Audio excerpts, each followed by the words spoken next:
Julien Edelman weighed less than 2 bags of dog food in high school. He wasn't recruited at all and was barely drafted in the 7th round as a quarterback. He was once threatened by Michael Jordan. He's had run-ins with the law twice, is a baby daddy, got suspended for PEDs, played defensive back in the most important game of the season. He wrote his own memoir and also wrote a children's book.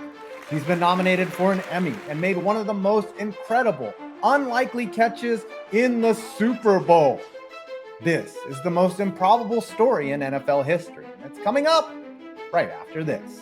Spring is here, and that means that instead of overthinking indoors, you can now go for a walk and have an existential crisis outdoors. That's why you need Raycons. Tune out all the noise and listen to self-help along the way. The classic everyday earbuds deliver high-quality audio, 32 hours of battery life, and a perfect optimized gel tip in-ear fit, along with smart features and sound profiles. And guess what? They cost half the price of other premium audio brands, and it's no wonder they have racked up tens of thousands of 5-star reviews. Legit, I've had Raycons since 2018 and they are perfect for the gym, editing, traveling, long walks, and just about every daily task you can think of. I have done it in my Raycons. And with Mother's Day coming up, they make a perfect gift. So after this video, go to buyraycon.com/5 points and get 20% off your order plus free shipping. Again, that's buyraycon.com/5 points for 20% off your order plus free shipping. Brought to you by Raycon. As a freshman at Woodside High School in Woodside, California, Julien Edelman weighed less than 100 pounds and wasn't even 5 feet tall. The son of a mechanic, he played high school baseball and football, eventually leading Woodside to an undefeated 13-0 season in his senior season in 2004, gaining over 3,000 yards and scoring 40 touchdowns. As a quarterback, you'd think that would lead to a couple of Division I college offers, maybe even one in Power 5, but you'd be wrong. I wasn't recruited by anyone, Edelman said, not even the other junior colleges. Edelman went on to the College of San Mateo in the northern part of Silicon Valley, a school who doesn't even have a men's basketball team. But the College of San Mateo also has alumni named John Madden and Bill Walsh, so greatness wasn't completely out of the cards. If you wanted to be a coach or something.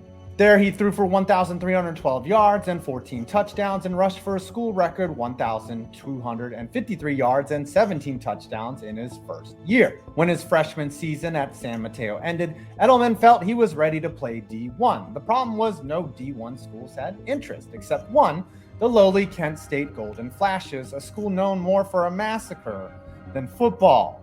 Edelman originally thought that Kent State was in Kentucky because of its initials, KSU. Every junior college that we went to, the same name came up. His coach, Doug, not the muscle hamster Martin, said. Those coaches said the best player is at San Mateo.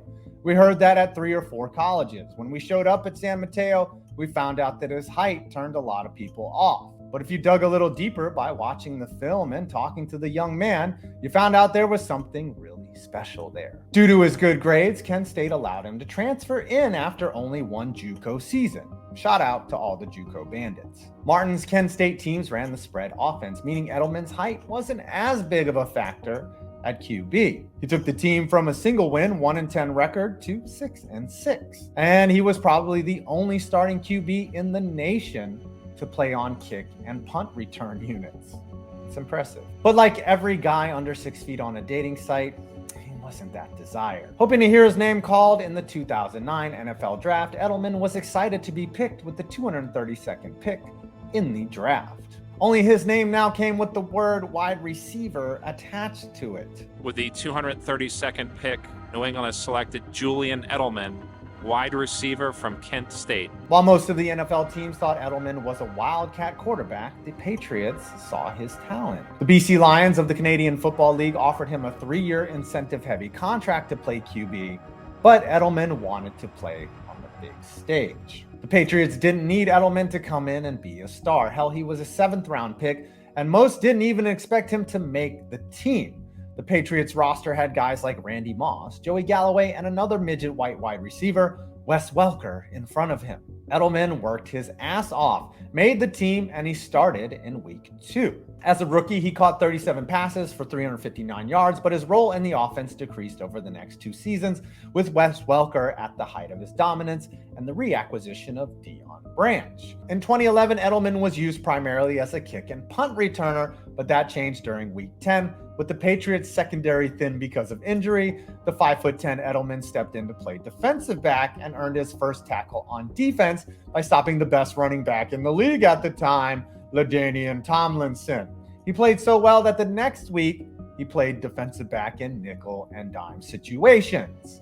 And speaking of nickel and diming, he allegedly nickel and dimed a girl at a Halloween party this year, finding himself arrested for indecent assault and battery. The charges were later dropped. That's pretty random. In the AFC Championship game on January 12, 2012 against the Ravens, Edelman played on 27 of 67 offensive snaps at wide receiver, catching 1 pass that converted a 3rd down attempt, and 27 of 73 defensive snaps at cornerback, often covering the Ravens' Anquan Boldin. Edelman was credited with a forced fumble on the Ravens' final drive. Prior to the 2013 campaign, the Patriots decided to part ways with Welker. What's forgotten is that Edelman nearly left the team as well. This offseason, he also made a quiet free agent trip to the San Francisco 49ers. When the Patriots found out, they called him with an ultimatum.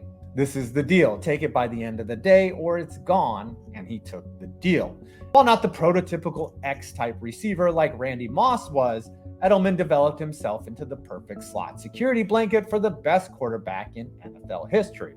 But he quickly rose to be Brady's number 1 option. In 2014, Edelman's first year as the full-time number 1 in New England, he helped lead the team to a Super Bowl. In the AFC Championship game, he showed his arm still had it with the 51-yard touchdown pass to fellow Thirsty Trap aficionado Danny Amendola. Seriously, there's nothing this guy can't do. Before the Super Bowl, Edelman saw Michael Jordan and Derek Jeter out at dinner. He went to introduce himself, and while Jeter was polite, Jordan grabbed Edelman and said, "Hey kid, I got a bunch of money on you. Don't fuck it up," in pure MJ fashion. In the Super Bowl, he led all receivers in yards, 109, and scored the go-ahead TD. He obviously didn't fuck it up. In 2016, Edelman and the Patriots made it to the AFC Championship game for the 6th straight year. And also that year, he published a children's book with Malcolm Mitchell and Martellus Bennett, all about overcoming limitation. The same year, he had a paternity suit with a Swedish model, denying he was the father of the child at first, and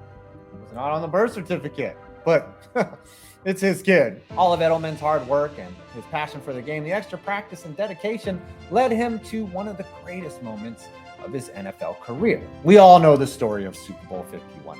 Edelman and the Patriots were down 28-3 before erasing the deficit in the 4th quarter to force overtime. The game culminated when down 8 with less than 3 minutes left. Brady threw a ball that was nearly picked off by Robert Alford. Instead, it was tipped and somehow caught by a diving Jules Edelman. It was reviewed and the play stood, and the Patriots were on their way to crushing the hearts of the Falcons fans. NFL Films has called the play the greatest catch in Super Bowl history.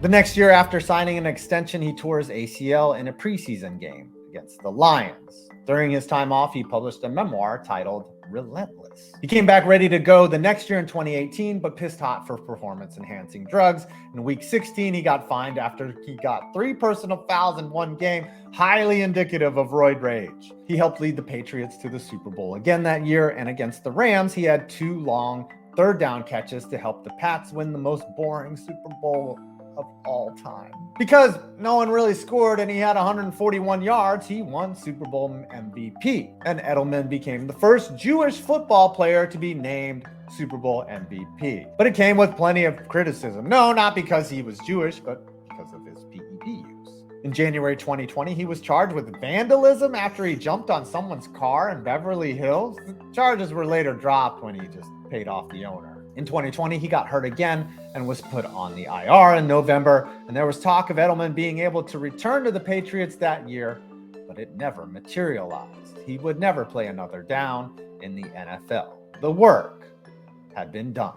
Edelman retired on April 12th of 2021 after failing a physical. Bill Belichick issued a statement that praised Edelman's competitiveness and mental toughness and physical toughness, calling him the quintessential throwback player. Robert Kraft, in his statement, called Edelman one of the great success stories in our franchise's history. And on social media, Tom Brady wrote about his affection for Edelman as a player and a friend. Now, post his NFL career, there's serious debate on whether he's a Hall of Famer. He never made a Pro Bowl, but was also a major part of 3 Super Bowls, winning an MVP in 1, and his second all-time in NFL playoff receptions and yards. Off the field, he has his own clothing brand, JE11. He made appearances in Ballers and America's Next Top Model. He's presented twice at the Grammys. He co-founded a production company called Coast Productions, and CBS signed and had him join Inside the NFL, where he was nominated for a Sports Emmy in 2022. And he's known for some pretty good takes on podcasts. So to the most improbable story in NFL history, we salute. You now maybe weigh 3 bags of dog food